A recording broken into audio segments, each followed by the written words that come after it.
The Sharp Tank. No jumper. Sharpest, coolest podcast in the world. And today, we got a real hip-hop Hall of Fame legend in the building, ladies and gentlemen. We got my man E-Love in the building today. What's good? What's good, y'all? Man. How's it going? Everything's good? Everything is good, man. Talk to me, man. How's life been? Let's Man, start it off like that. Life been great for me. Back and forth to Tokyo. I brought Stanley there 2016 for the first Tokyo International Comic-Con. We brought Stanley. Stanley, the late, great founder of Marvel, Stanley. How did you get hooked up with him? Well, I'm in Tokyo. I'm developing a video game called Fearless D. It's a drift driving VR racing game. Right? Right. I'm with you. The face of my game is a guy by the name of the Drift King. He's the guy that started the Fast and Furious. That's why they named him Tokyo Drift. The third one, it's called Tokyo Drift. That's my driver of my game. So I told my VC, right after they gave me a mill, you know what, I'm gonna bring Stanley here. Gave you $1 million? $1 million. 2 days after they saw my trailer. When they saw my trailer, they was like, wow, you guys made this. I flew 5 engineers from Utah over to Tokyo to make my video game. It's a drift driving game called Fearless D, right? Right. So we're in Tokyo, 5 guys working night and day, making different apps, trying to move the car. We built an incredible car. Long story short, 2 weeks later, we had the trailer going 2 times around the track. This is 2015. Oculus they're not even there yet, right? So we had the first game like that. When they saw it, they said, we put up $1 million tomorrow. Gave me $1 million. 2 days later, I said, I'm going to do the first Tokyo International Comic-Con. I'm going to bring Stanley, Jeremy Renner. They said, no, you're not. I said, why? We reached out to Stanley numerous times. Stan would never call us back. So let me get my phone. I got Stanley on the horn, put him up on the big board. Hey, Stan, Comic-Con in December, you free? Third week I'm available. $2 million in my account tomorrow. I had Stanley in 5 days. First Tokyo International Comic-Con. Did y'all have to pay Stanley to get him out there? Yeah, or did he? Yeah, I cut the deal right there and there on the spot. Put him up on the Zoom. I said, Stan, we're going to shoot your mill just to secure you, and we're going to do the paperwork. We're going to guarantee you at least a 1.5 each day for 3-day Comic-Con. So he made 1.5, don't mean to interrupt, so he made $1.5 million each day of Comic-Con for those 3 days. We had 150,000 people there. To get in was like $300 per ticket per day. It was like $1,500 just to walk in the door. And everybody walks in, it was averaging $5,000 to $10,000 that they were spending. I would never, I mean, I know comic books and things like that, or, you know, there's some that are worth buku money, you know, but just even for Stan Lee, I can see that being, because he's a big piece of what I would think comics would even stand for today. A huge piece, right? You saw what the Black Panther just did. I mean, you know. I believe it was 180 million. 180 million weekend. For first beat weekend. Black Adam and everything else. Yeah. That's Stan Lee creation. He started that. That's got to be crazy, man, just to even think back on it. Like, you know, this man had a vision back then. And then just for people like you today, E-Love, just to even have a chance to even work with him, man, that's GOAT status of the comic game or anything of that type of nature. He is that guy. There's nobody bigger. Ever. Well, we've talked enough about Stan. Okay. Shout out to Stan. You know I got love for Stan, No doubt. I'm here to talk about E-Love, man. I like to dive into this one, man. I like to start it with, you know, where'd you grow up, man? Like, where are you from? I'm from, my family are immigrants, first of all. My dad came here as an immigrant from Antigua, Barbados, you know, the Caribbean. Disclaimer. There you go. Right? You know, all he wanted to do was give us a better education, right? Right. I had 5 sisters, 3 brothers, and, you know, we grew up primarily in the Bronx. I had an interest in childhood. Something happened to me when I was about 8 years old. It changed the course of my life forever. You want to hear about it? I'm all ears. Okay. I'm all ears. I promise you. Hey, man, take your time, man. Oh, Even if you lose some of it and we got to double back on it, I ain't got no problems with that, man. No problem. This is me and you. Hey, don't even think of the cameras even being here, man. We just having us a conversation. No, of course, no doubt. I was about 8, 9 years old. I met 2 girls. They were living directly next door to me, right? One was a black, one was a white chick. I used to watch them every day. They used to leave early in the morning and come back late at night. So I said, excuse me, what do you women do? Because I see y'all leaving and coming and going. We're producers. I said, what are you producing? I said, we're doing this TV show called Wonderama. That was my favorite show when I was growing up. Right. It was a live TV show that came on every Sunday. Can you break it down for me a little bit? I'm not familiar with it. Okay, this is the show called Wonderama. The host was a guy named Bob McAllister, right? At that time, he was like, you know, your Jay Leno. You know, he was like a daytime type of guy, like a Wayne Brady. But he had the #1 show on Sunday. It was a live TV show. So every Sunday that show came on, he would call one of the kids. The kids would come down. What's the name of this bird on Sesame Street? If you answer it, you pick a prize. You just won, right? Wow. Yeah, right? So tickets, you couldn't even get tickets. The waiting list was like 5 years. Yeah, right. Seriously, the waiting list was 5 years. Worse than Section 8. Worse than Section 8. Absolutely. A 5 year waiting list, right? Right. So I got 3 tickets. They offered me one at first. I said, you know what? Thank you, but I can't take one. I have 2 sisters. They definitely have to. Okay, we'll get you 3 tickets. They got me 3 tickets. They drove us down.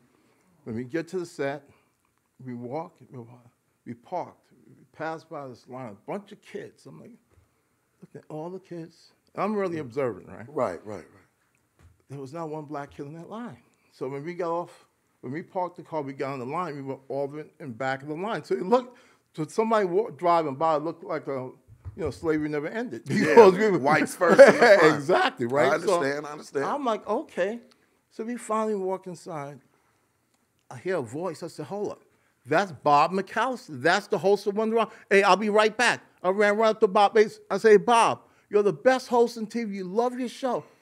He said, he looked like he was in a jam because he had like 4 or 5 other execs around him. Sure, it was a they lot were chewing going on. about. Yeah. But I didn't care about that. I was like 8, 9 years old. Yeah, you just First wanted to be time on Bob the set. I'm walking around. Bob, love your show. You're the best host on TV. He said, what are you doing here? I said, I'm here to win something. I'll be over here. I ran back over. Get over here. Are you crazy, interrupting people? That was my older sister chewing me out for leaving, right? Bob finally calls me. He brings me down to the set. It's my moment. What's the name of the bird on Sesame Street? When I was a kid, I never watched TV. I only watched TV when I was watching the commercials. I used to turn down the show and turn up the commercials, right? Why was that? Because my mind was on the commercials because they were selling things. I wanted to see what they were selling. Oh. I was interested in marketing at a young age. Yeah. Didn't quite know it yet, though, right? Right. So I said,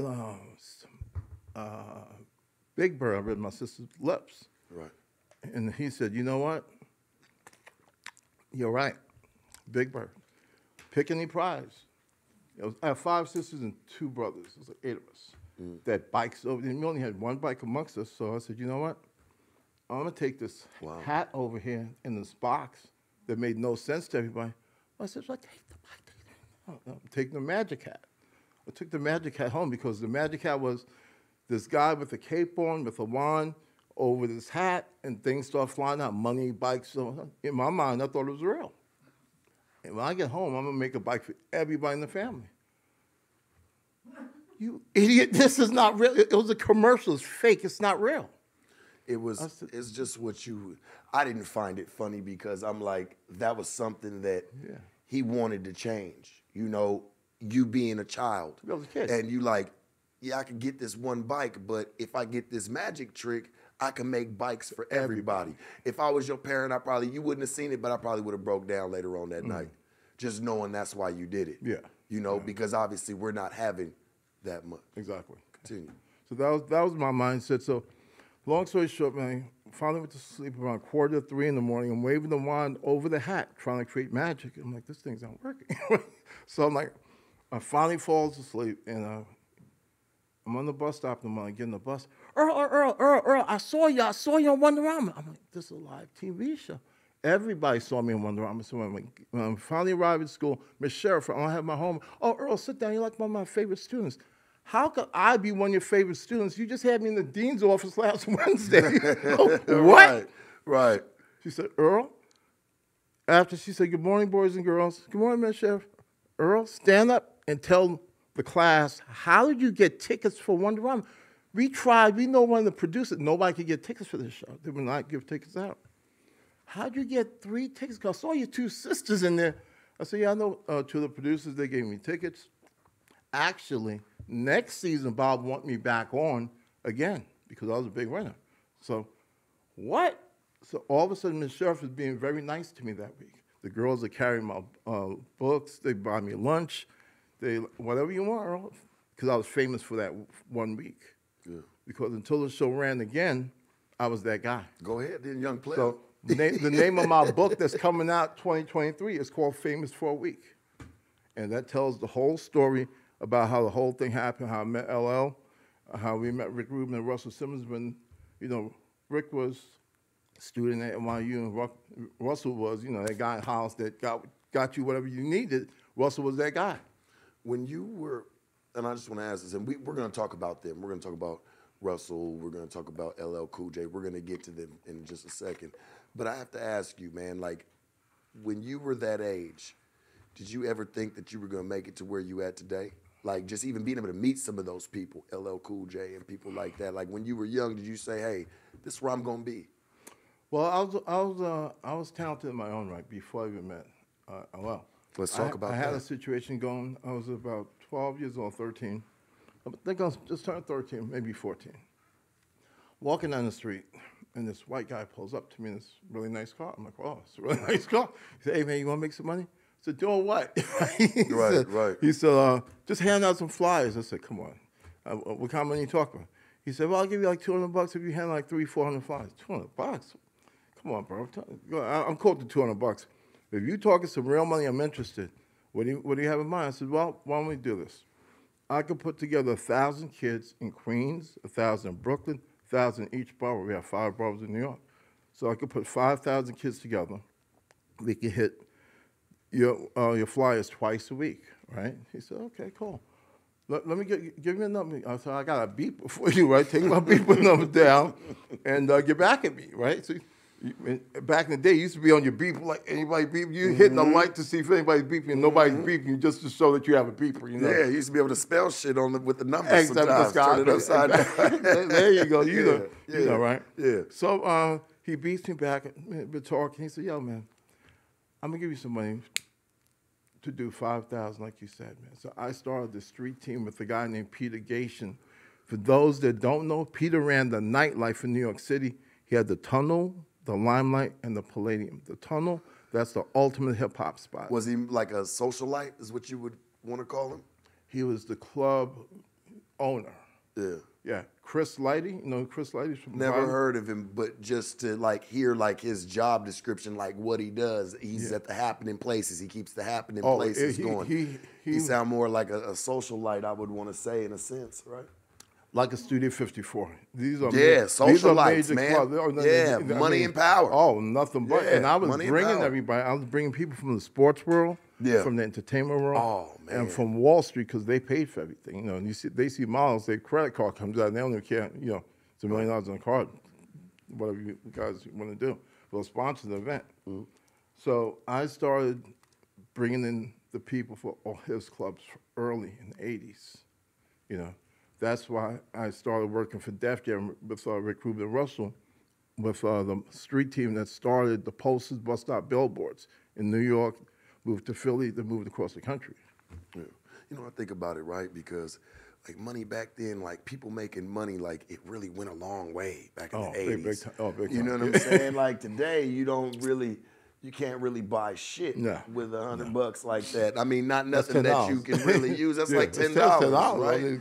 It's just to think about when like somebody says like, man, I made a lot of money back in the 80s, man. 80s, early 90s. I touched a bunch of it, man. You could really believe them because their shit really did go a long way. It did because everything was costing much less, you know. Yeah. So money stretched. Yeah. How did you even get caught up with? How'd you even run into like your experience with LL Cool J? Let's start with him first. How'd you run into him?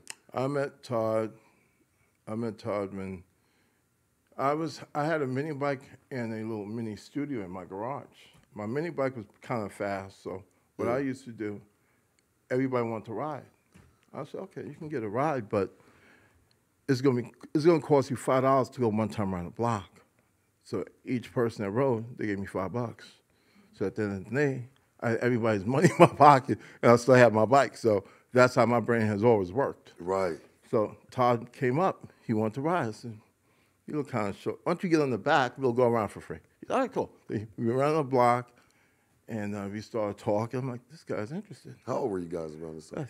11, 12 years old, 13. Oh, my God. You guys known each other since kids. It was kids. Yeah. Kids, man. Kids, man. Every kid wanted to be Run DMC and Curtis Blow. We were like, who's going to be Run DMC? We had some pretty good rappers in the neighborhood, but I'm like, nah, you guys ain't cutting it. There's nobody here yet. When I heard him spit, I heard him again. Must have took a drink of water like that when you said, hey, do it again. I seen his work ethics. I seen his work ethics. Yeah. That was the key. His work ethics was the key. You saw this shit at 11? Yeah, man.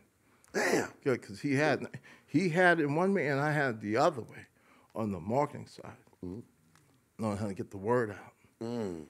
So when we met Rick Rubin and Russell, when they had the label, I used to take all the flyers at night and do the street team and get the posters, signage with Def Jam all over New York City. I mean, I had 1,000 kids in each borough. You know what's dope about that, Love, is, you know, back then, and I've said this shit before, man, it is just crazy, like, how it comes back around. Like, everything back then was really word of mouth. You had to, like, get out there, post that shit. You had to go put it up in different neighborhoods. People had to see it. People had to know about it. As of for just right now, click of a button, it's to everybody. 10 million people, yeah. You know what I'm saying? It's not no real manpower anymore. You don't got to go put the manpower and the man hour in for it to go put these posters up. So I know that shit had to be something, especially going to neighborhoods that probably didn't mess with you as much, you know? Yeah. Well, it's kind of interesting. You know, I actually like the old way better because you touch people, you reach people, you meet people. I'm a people person at the end of the day. So this way, you know, I'm really good also. We did one of the early YouTube deals in 2002. So I understand both ways, but I still like the other way better. Why would that be for you? Why would you like the older style of, you know, born-again footballers? Everybody's on foot, moving. Everybody's posting things. Everybody's putting stuff up all throughout the communities and cities versus today, you've gotten to see just a click of a button. No, I like the older way better, but from a business standpoint, I'd rather this way because I'm cutting deals right now overseas in Asia, and you know, some people that I'm talking about, they've never been to China before, or they've never been to Japan before, or they've never been to Tokyo, Taiwan before. none of them things. Yeah. So I'm cutting deals over there that, wow, you know, that's the market because the minute the pandemic happened, what did we need first? The mask. China, okay? Yeah. Okay. Yeah, I'm with you on this. Come on. You can talk about it. So China. For me, I've had a great success in Asia, Japan, bringing Stanley over there, and I have a video game company that I'm working with in Japan as well as China.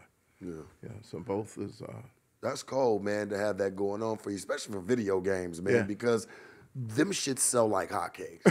Let's be real, especially if you got something that's in that kids want, man, they're gonna eat the shit up. But I never understood neither though, Love, is how, you know, they put these games like kind of out of reach for children. Are you gonna put it to where, you know, a kid can actually save up a couple bucks and actually go get the game, or is it gonna be out of reach to where, you know, it's only solely up to the parents? My game is gonna be totally free, first of all. I'm not charging for my game at all. So I'm going to one better than what you said. I don't want no money from you at all. It's going to be free download. It's in your phone. You can play. You can win things without spending a dime. And we're also going to teach kids how to make the app for the game. We have an after-school program that's going to hit 7 cities. We have a building in each city donated to us from the mayor's office, and we have Apple. We have other big companies bringing in computers and the whole nine to teach kids not just how to play the game, but how to make the app with Unity or Unreal so you can create your own game so you can make your own money if your game is good on your own. Wow. Back to LL. Back to LL. And your relationships with him. Obviously, you guys have been friends since kids, you know, and he is what I would want to say a music mogul. You know, no doubt. He definitely has imprinted himself on the hip hop game. You know what I'm saying? Just the whole the rap game period, you know, from just back in the day.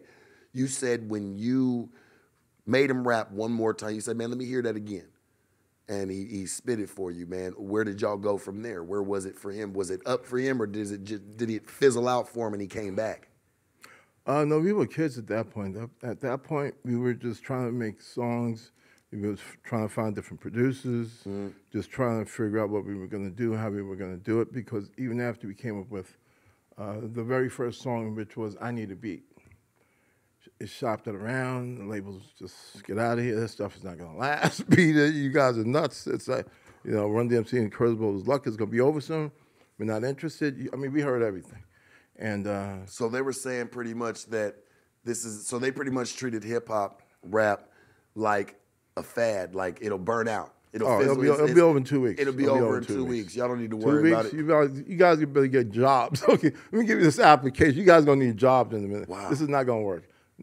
Nobody thought it was gonna work. Nobody. I mean, nobody thought it was gonna work. I mean, I'm talking about outside people, business people. There was black professionals in our neighborhood, and these guys were multimillionaires. I said, hey, man, put up $1 million. Oh, man, that stuff be over in 2 weeks, man. You better get a job at that country club, man. Won't these slow and stop talking about some rap shit. Man, rap shit. Wow. Ain't gonna happen. Yeah. You were around for the start of things. We were there. We laid the first brick. Wow. How is, however, the relationship with you and LL today? Well, I don't really speak to him that much. I mean, we see each other out. We see each other out. I'm in my own space. He's doing his thing. We text once in a while. We talk, but I don't. We don't really, rock like that. What do you think changed the relationship? From your perspective, from your opinion. It don't have to be a fact, just your opinion. No, it's just my opinion. Yeah. What do you think changed the relationship? It's not even that. If you're not, we were together like for a long time every day, right? Then I got shot, 1989. I don't know if you know about that, but I got shot 8 times in New York City. Hopefully, I hope we're about to get ready to talk about this public enemy. For real, come on, man. Let's lead to this joint. This is where I want to be, right here. Yes. Yeah, right. So yeah. I was aware though. Yeah. Continue. Yeah.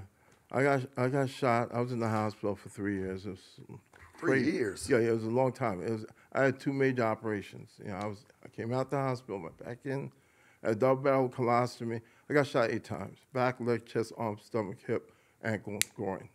Right. I was in the hospital. The minute it happened, I hit the ground. I was running. These guys trying to rob me. This is a long story. I don't want to get into it now. No, can we?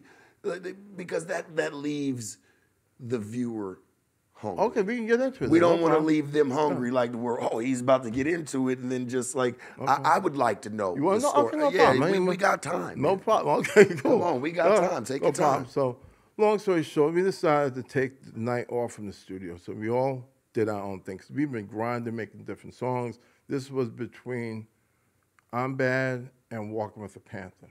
This is 89, right? Summer 89. So we took the night off. Thriving. We took the night off, and I decided to go out to Long Island with these 2 dudes from around my way. So we go out to Long Island. One of the guys get into like a little riff with this chick, so he kicks her car. I'm like, yo, what do you kick a car for, bro? Come on, you don't be kicking people's car. Come on, man, that nonsense. Let's just go. But things like that happen, because I'm not that type of person, you know what I'm saying? So it was a conflict. I'm like, I just came out here to have a good time. If it's not going to be that, I can go back to New York and do my own thing, you know what I'm saying? So we went back to the second spot in Queens in South Jamaica called The Scene. It was right on Guy Brewer Boulevard in Baisley, right next to Baisley Houses. This is where Nicki Minaj is from, right? Baisley Houses. But this is 89. She's, yeah. Right. Right? She was a baby at the time. Exactly. 2, 3, something like that, right? Understood. So we parked the car. We walked across the street. I'm in the middle. I got jewelry on. This is my wild jewelry days. I'm blinged out on. I think a lot of people back then, 89, had a lot of chunky jewelry. I mean, the big pieces and there was a style. It was a piece of the culture. Exactly, right? So 3 guys roll up. Yo, motherfucker, yo, eat, yo, run your shit, run your shit. I ain't had my hat on, I had a hoodie on, right? So my hoodie came off. He said, oh shit, that's E-Love. I said, oh shit, yo, I don't give a fuck, man. Run your shit, motherfucker, run your shit right now, I'm gonna pop you. I took off my watch, I held it over here, he reached to grab it, and I pushed the gun away from my face. I made a run for it.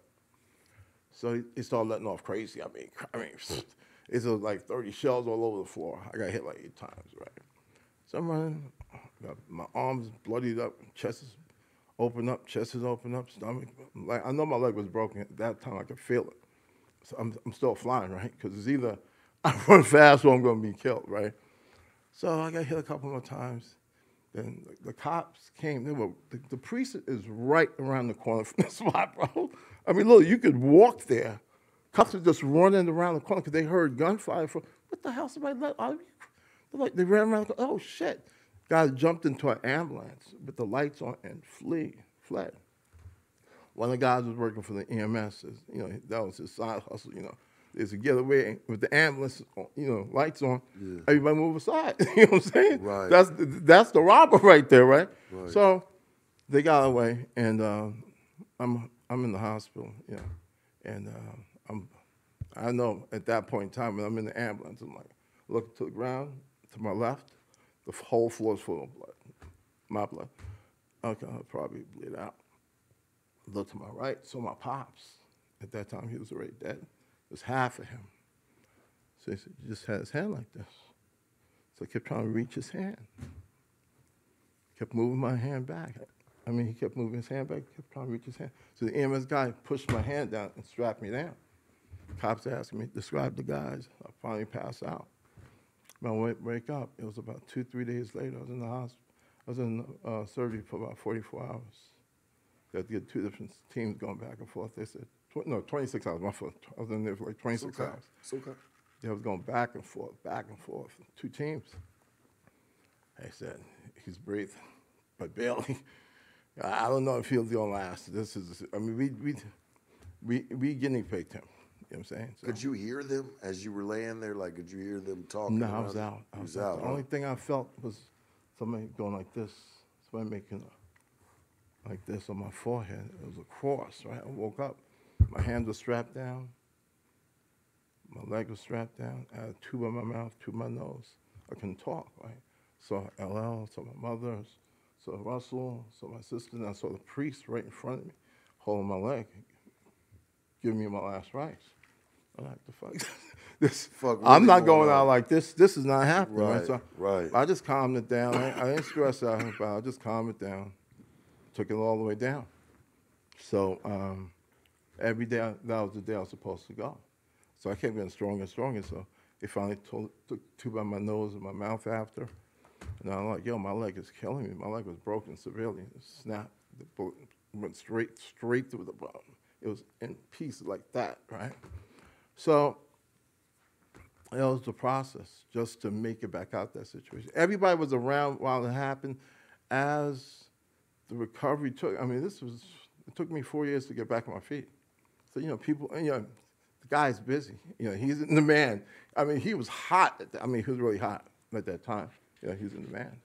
Did you feel like you would, did you feel like there was a point that you probably wouldn't walk again, or you felt like you wouldn't have, any chance of just regular life again because you didn't got hit all these times, legs I never broken? Never doubted. Not one day. Never doubted. No. That's crazy. Not one day. Never doubted. Spent years in the hospital. 3 years, to be exact. 3 years is just years at that point to be in the hospital. 1990, they said, you're not healing. You're just not healing at all. We want to give you something and see what happens. We got to put a needle in your neck and have to stay in your neck, and you can't use the bathroom. You can't even get up to use the bathroom. You have to put a catheter back in you. And, those fucking painful. We could roll you over and you could go to the bathroom. But you can't even get up because the needle have to stay still. You can't move at all. What was this needle for? It was they were giving me this new drug called CBD. You know what CBD is? Yeah. Okay. I was one of the first person in New York to be given CBD medically. Wow. 1990. Okay. So they've had CBD around for quite some time, these concentrates. Way before 1990, bro. Way before 1990. Yeah. But I was one of the first to be given that in New York City. CBD and THC, they gave it to me in the TPN needle in my neck. Stay still needle, 30 days at a time. 30 days at a time. Could not move. And you couldn't move? Could not move. Do you feel like it preserved that life back for you? It put you back on your game? Well, there's two things that I know for sure worked. It was the CBD, THC. It was infused with THC, by the way. It just wasn't straight CBD. Right. CBD and THC infused. And then also was getting sea moss. I don't know if you're familiar with sea moss. Yeah. I was getting. See people do the sea moss gels and things like that, right? So it's bullshit. That's BS. Is it bullshit? Talk about it, love. Let's do it. The real sea moss. Go to Alkaline Farms, ALKALINE Farms, alkalinefarms.com, and you'll see the real sea moss. You can buy from that site right there. That is the real deal. That comes from the Caribbean. The water is different down there. Everything is different down there. It really works. Yeah. So you felt like it worked for you when they put you through this rehabilitation? Absolutely, yeah. Yeah, no doubts about it. What was life like coming out of the hospital after being in there for 3 years? Oh, man, God. I had a panic attack the third day because I couldn't believe I was out of that place. I literally had a panic attack. I had to go back, and they just medicated me, and then I stayed there for 2 days, and they came back home. But it was rough, bro. I mean, that was the roughest thing. But, you know, I'm a trooper at the end of the day. Nothing really gets to me. I wrote a script while I was actually in the hospital. Oh, yeah, I wrote a script while I was actually in the hospital. What was the script? Man, it was... Come on, let's talk about it. It's all right. It ain't, and don't you looking at it like kind of like, oh, it was kind of dumb. It was kind of dumb. Yeah, it was called Blunts and Stunts. Yeah. Yeah, it was called Blunts and Stunts, right? You know, I mean, this is a long time ago, man. I have a lot of comedians in there that was early. Now they're household names. I caught everybody early when they were like doing shit for free. Yo, I'll just show up and do it. I got some more, and I got 2 other comedians where they on Def Jam Comedy. They doing this comedy circuit right now. Yeah. So I got some people actually with names now, but early. So it was kind of like a homeboy shoot a movie with a camcorder type of thing. Yeah. You know, one of the guys that was the lead. He was from the music business. You know, so we got Detroit. We actually sold out 2 days in a row in Detroit. Yeah, so we did good. How was it, man, to hook up with the infamous Russell, man? How was that like, man, for you, man? Well, you know, at that time, icon him damn self, by the way, man. Russell's beyond. I mean, he's the Barry Gordy of hip hop. I mean, yeah. Shout out Russell Simmons, man, for real, man. Russell's the guy. Shout out Russell Simmons. Learned a lot from Russell. You know, we had some great times with Russell. But there was one time where Russell was really wrong, and that was one of my best stories with Russell. Was when he was like, Russell, you got to hear this song. We made it last night. It's a hit. He said, oh, yeah. He heard it. He said, it's the worst fucking song I ever heard in my life. He said, you guys turned. He said, oh, no. Play that again?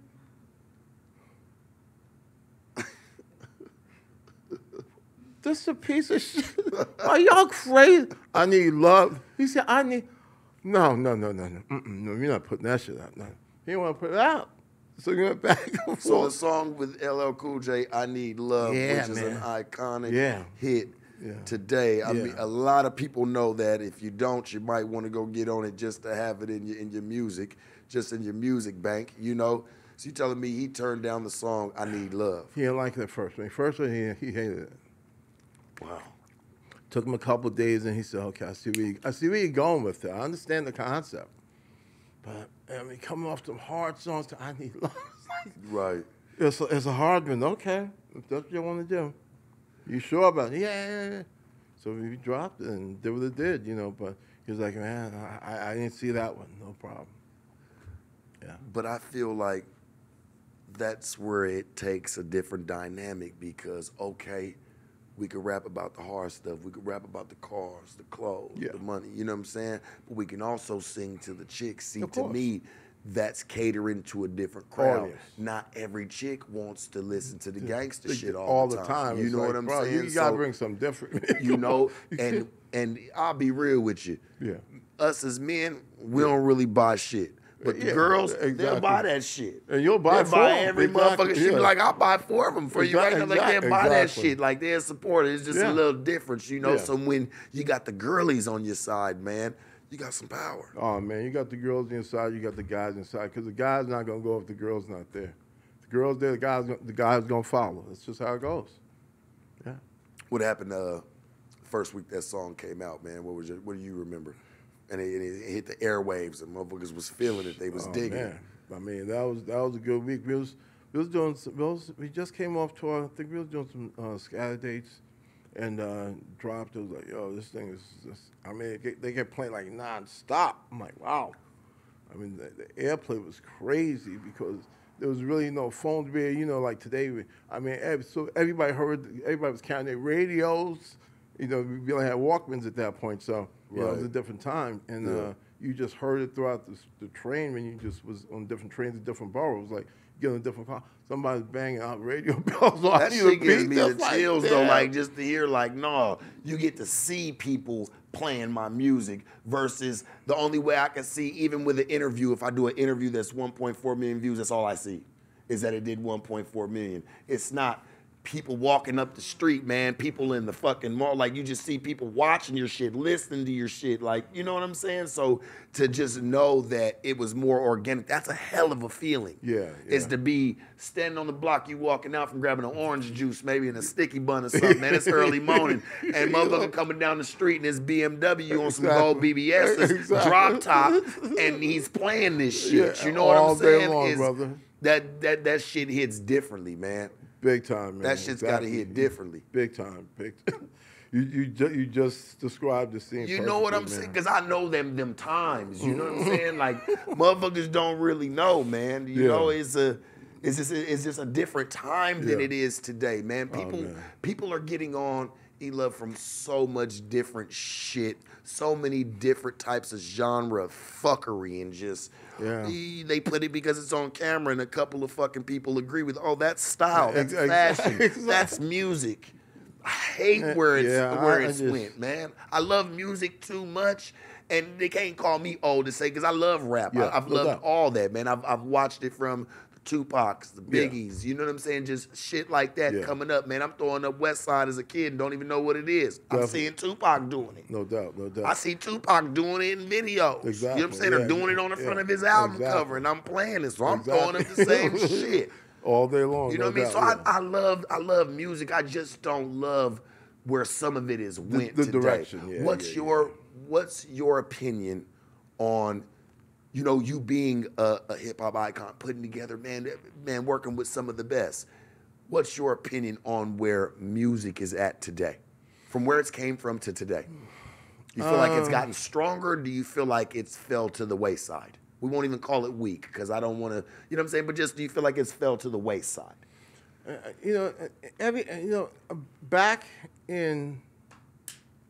Back when we started off, every artist had their own direction. They had their own sound. They sound different. LL does not sound like Dougie Fresh. Dougie Fresh did not sound like Rakim. Rakim did not sound like Run DMC. Every artist had their own sound. Every group had their own sound because the producer was the DJ in the group. The minute the label started using various producers to produce different artists, that's where the business went haywire to me, when they started in that direction. I think they should have just kept it in-house, where the group produced their own music themselves, and everybody would keep their sound. Now, everybody sounds like a combination of Lil Wayne, DaBaby, and Lil Durk. You know what I'm saying? Everybody out now that just came out, they sound like a combination of those three. I'm like, some of the songs is cool. Some of the songs are like, it's cool. I mean, some artists, I check for some of the new artists. I used to love Young Dolph. That was my dude, you know. Yeah. You know, Young Dolph. Rest in peace, man. Young Dolph, man. No Real doubt. shit. Yeah, it was pretty tight. I like Project Pat. He's one of my favorites. Even love Project Pat. Oh, man. Love Project Pat. For sure, Project Pat's my man, bro. You know what I'm saying?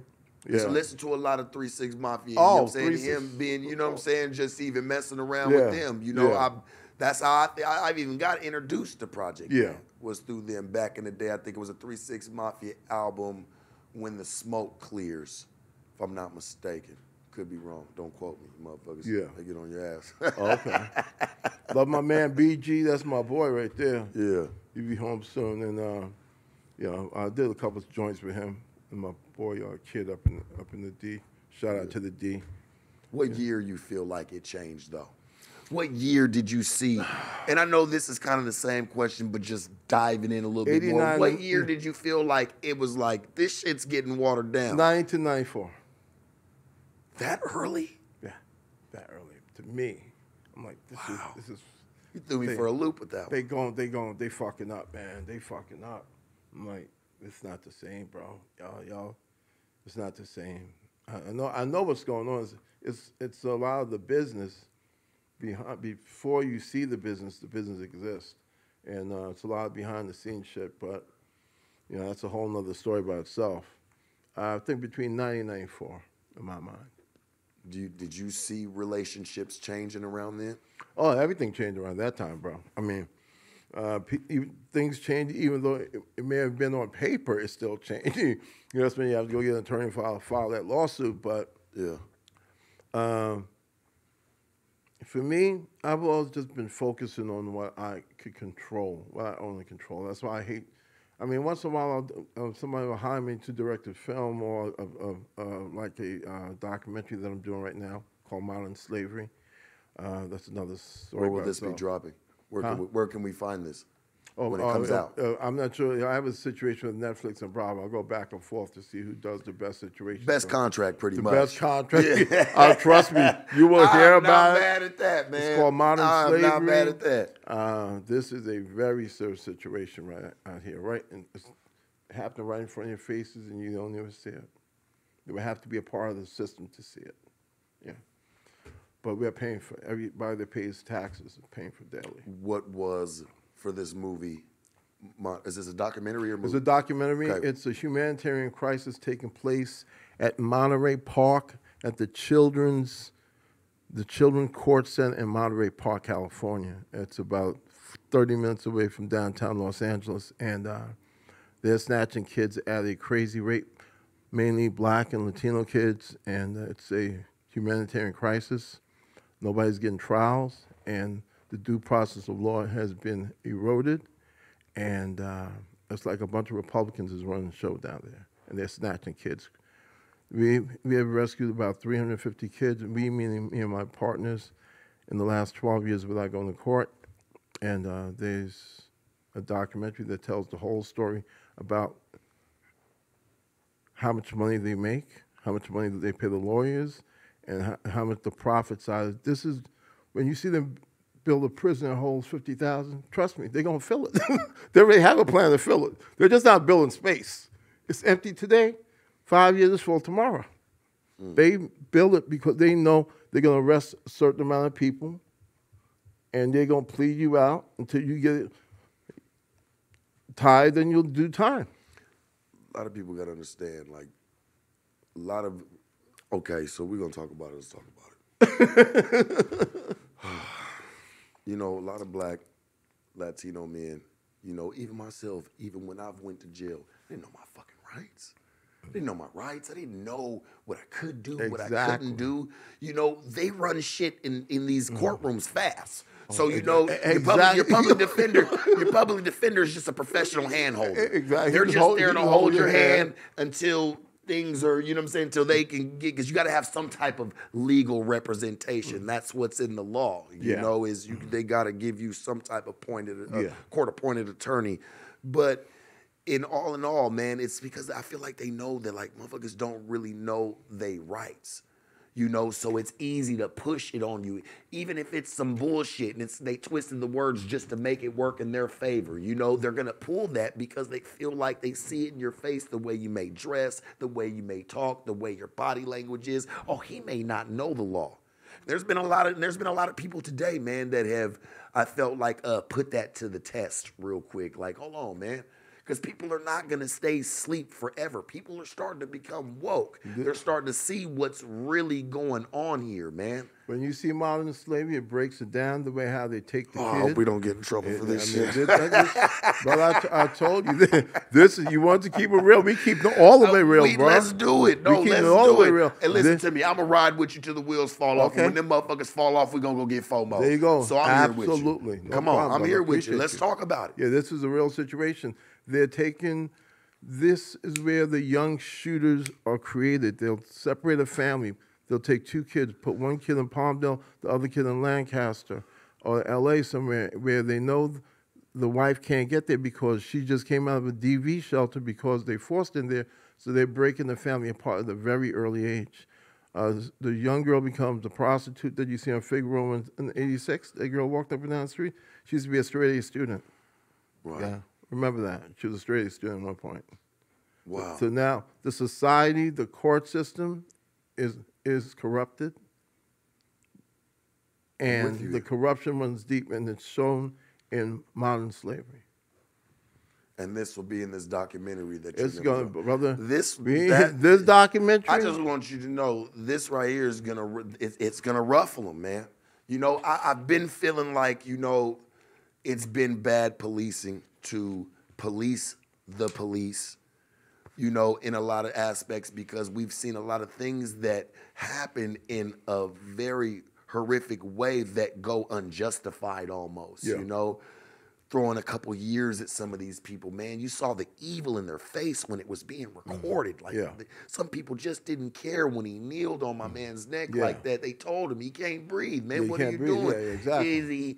He didn't want to hear none of that. And I've said this before, man. I feel like, and it's just my opinion, I feel like they need to do evaluations a little sooner than they do on people. They might, you know, a couple years. I don't really know the standards when it comes to that, to when you got to go in and go get your head checked real quick, you know? But I feel like they need to really do better screening and sit down with these officers, because I'm sure these officers go through some shit too. They're living regular lives, man. They're living regular lives. There's some shit going on at home. You don't know what he got going on at home. Exactly, yeah. You know what I'm saying? He's bringing that to the job. You're hiring regular people to be the law. Yeah. We have to hope that we're making the right decision in who we give a badge to. And it's kind of hard to do that when people know how to come and just show face. They know how to just show the face for the time. And then when they go home, it was like a mask. They take it off. They set it up on the mantle. And they're like, woo. Man, that was a long day at work. Yeah. You know, it is a problem, man, because there's a lot of people on the force, I feel like, that have a lot of anger issues, you know? I've been locked up before, man. And I'm just being honest, and I'm not saying for all police, because I know there's some good ones out there too, man, for real. They just want to live regular, honest lives, man. They're just trying to get a paycheck and keep the community safe. Exactly. I do understand that, but then there's some that just come in that are on that power trip. Some of them may have been bullied as kids, and I get it. I didn't have my fair share of bullying. I'm sure you didn't call it. Everybody done caught something in their time, but I just don't. And I want the people that may be in law enforcement that may feel like this to hear me, man. Hey, let that shit go. We are all together in that. You do not have to hold that one and weigh that one on your heart by yourself as people, man, because we're people. At the end of the day, you don't have to hold that shit on your heart, man. Let it go. Let that shit go, man. I've been bullied. I'm sure you've had your fair share. We've all had our fair share. If a motherfucker even say something funny to you. Now you grow up, you become the authority, and any person that reminds you of that, you're taking certain things out on them. And I feel like you should not bring your personal problems and feelings and emotions to a workspace, especially when it has to deal with, you know, the law and judging whether this person goes to jail or not, or whatever the fuck you write on this paper. Yeah. It's bullshit, man, and I'm in 100% agreement with you. I appreciate that. When it comes down to that, man, you know. And I believe that documentary, when you drop that, I'm interested, man. I can't wait to watch that one. This is the real thing. This shows how each city is taking the kids, and they're making money off the kids. Yeah. Each kid's about $350,000. Okay. There's about 70,000 kids that the city of Los Angeles and the state of California take. The state of California take about 65 to 70,000 for the year. Each kid's about 350, 400,000. Do the math. Being in juvenile detention centers and things like that. No, the federal government give the state $3.5 billion for foster care. They hire 2 firms. One firm has a 35. I'll tell them. You have to watch a doc. It tells the Them whole group homes story. are a big business. You know, Huge. I was coming up, man. You know, I was going to school with a chick. I was messing around with a chick back in middle school, Black and Asian chick, man. Pretty girl, man. Like we was cool. And I remember she stayed in a group home right up the street from where I stayed at. You know, I used to go up over there, go see her, whatever. You know what I'm saying? And it was just a big business, man. They would get them girls would get like a little allowance, man, maybe $100 and something for the month. Yeah. You know, just to go if you want to get some shoes, you want to get a pair of pants, man. And like you said, we know shit's expensive, man. Shit never got cheaper. Yeah. Shit only got more expensive. You know, so just even like dealing with them, like a lot of them, man, they were good kids. Yeah, you know. Just fucked up situations, man, for real. Want to be in school, want to live a normal life, man. But just because certain situations at whole, hey, man, we need some kids. And I'm starting to see that now, man, because they throw them in these group homes, man. This is huge business. And not all them kids, like, because they say, oh, well, it's supposed to be somewhat for troubled youth, correct? That's bullshit. That's bullshit, man. And if that's what's really going on, they're putting all this money into the child, into the system for, group homes and things like that, man. That ain't no fucking future for these kids, man. We need to get them to some people that care about them, not people who's just collecting the paycheck. And I'm not talking about the people that do. I get it. There's jobs that need to be done. But don't we get these fucking kids out at some point in time? When do we get them out? Or is this just where we wait till they turn 18 and, okay, now we cut them loose? No, those kids, that kid that was taken when he was 10 years old or 6 years old, the guy, he grows up in the system. He becomes the young shooter. The young shooters, they're between 16 and 27, 25, not 25 to 30, between 16 and 30 years old. That's the kids that's that's doing all the shooting around the country. Look, 70% of the people in state prison right now are ex-foster kids. Okay, it starts when the family's broken apart. This is what modern slavery is all about. And you feel like they target more Black and Latino communities? Of course. For this quote unquote, let's just call it a project. You know, for this project, they more lean towards, a shade of brown. Blacks is a small part of the population in America. We're a huge part of the population in the foster care industry. They target Blacks and Latinos all day long, big time. I've talked to about 400 parents over 12 years. This was a 12-year investigation that I did before I made this documentary. Okay, this was 12 years of my time. Nobody paid me to do this, by the way. I had a full. So you had to really care. No, I put my own money and time into this. Yeah, you really cared. Okay, I didn't talk about it. I ain't write a letter about it and send a tweet out or send a text. No, I ain't do none of that bullshit. I did the real work. I hired a crew to follow me around. We talked about 350, 400 parents over 12 years. I heard all the stories, bro. I heard how these kids were great kids, straight A students. Now she's selling the ass on figure on 86, okay? There's a process. The state was creating that because they wanted her to wind up in state prison. That way we hire more correctional officers, more parole officers, more courts, more judges. We need more money from the federal government. They get money for this. They give the state the money. State pays everybody up, put a ton of it in their pocket, pay for their country clubs and their country homes, and we making money off the society. Hey, it reminds me of a movie, and I don't know if everybody ever, it was a movie that I had saw, but it was based off those kids that from Central Park. I think the movie was called When They See Us. Yeah, When They See Us, something like that. And it was based off them kids. They had to pay them kids. Yeah. All that money. Remember the one kid, the one kid confessed to it in jail. I remember that, yeah. After all them years, man, I think they were falsely accused of raping a woman. and the woman was of Caucasian, and Yeah, there's nothing wrong with, like, I love white folks, man. So this isn't nothing to like, oh, it was because it was a white woman. No, but I'm sure it did take into consideration that these were a bunch of Latino and black kids that, you know what I'm saying, were involved in a white woman's raping. So, or allegedly involved, because they all got out and they all got paid for it. And to be honest with you, I feel like the state of New York, my personal opinion, owed them a lot more money than just like, I think they split like 10 million between them. Yeah. With some shit like that. But these kids, they did time. I think the one youngster, he did the most time. And what was so crazy was, his friend had met up with him afterwards, and the police came to come grab him, and he was like, just don't let me go by myself. He ends up going with his friend. And ends up getting the most time. It's crazy how that happens, man. I think the movie was called When They See Us. Yeah, I remember that story. So where I'm at with it is, I like how people have tried to like bring that to light. In certain things, even if they got to put it into a documentary or something like that, like, hey, because that was a true story. Am I correct? No, and it was. I remember that story. The woman was raped in Central Park. It was a white woman, and there was a couple Latino and a couple black kids, and they swore, they were trying to say these guys are guilty from day one. They were guilty, because she's white and she's happened to be in Central Park, and these are kids that happen to be in Central Park, and they shouldn't be in Central Park in the minds of most of these people that's presuming guilt.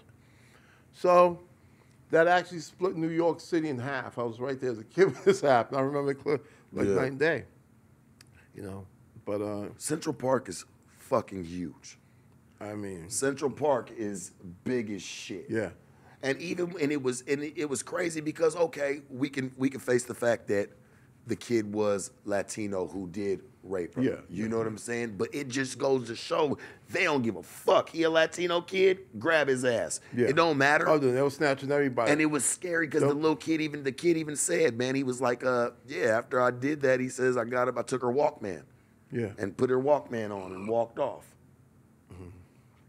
It's just crazy how, like, I'm like, man, y'all got to do some better policing, man. Yeah. You can't just grab the first black kid. Okay. He wasn't even black. This kid was a lighter shade of brown. Okay. Like, and y'all just went and grabbed, you of color, I'm grabbing you. Yeah. And so I understand, E-Love. I understand where you at. I understand where you're trying to show America a piece of our true problem. This is what's going on. In the 80s, you had all these guns flooding New York City. Everybody from down south was bringing all the guns. 95 North was called Steel 95 because it was steel pipeline. Everybody was bringing guns in 95. Yeah. Everybody was shooting everybody in the hood. That was called. Nothing changed till Columbine happened. When Columbine happened, April 19th, that was my sister's birthday. When Columbine happened that day, that's when it became, we got to change the gun laws now. We're killing each other now. It finally hit. So all of a sudden they were trying to do something, and they never really tried to do anything because the gun lobbyists, they finance the RNC. They give money to the RNC. So they tell the RNC, hey, you guys got to stand down. We don't keep the gun law what it is. That's why the gun law can never make the floor of the Senate or the House. Everybody in the Senate and the House, they all own stock in these steel and these gun companies.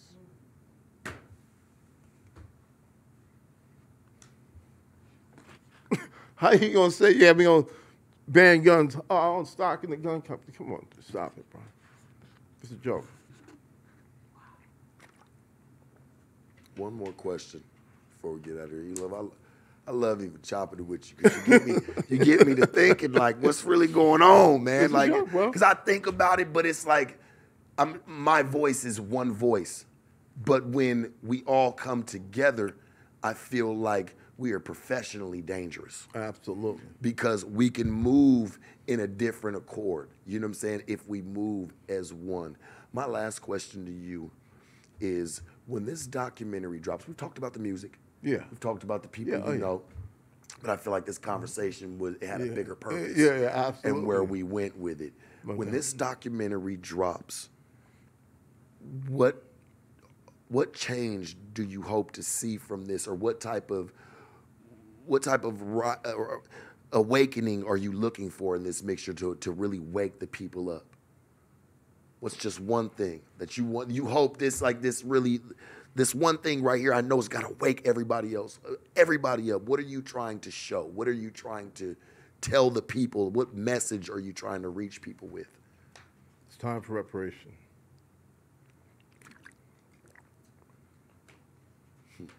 Federal government needs to pay up right now.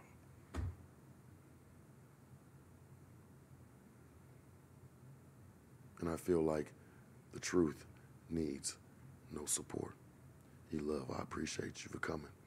I appreciate you, brother. Me, my man, appreciate you, hey, brother. This is real. Hey, for sure. We'll most definitely sit down, man. You know, and just even I'm not even here, but just when we sit down and we do us a dinner, man. Oh, absolutely, for sure. I'll fuck with you the long way. No problem. We're gonna get us up out of here.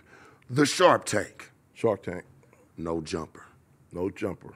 Sharpest, coolest podcast in the world. And we just win us for a triple-double, man. Hey, Riley, shoot us out the gym.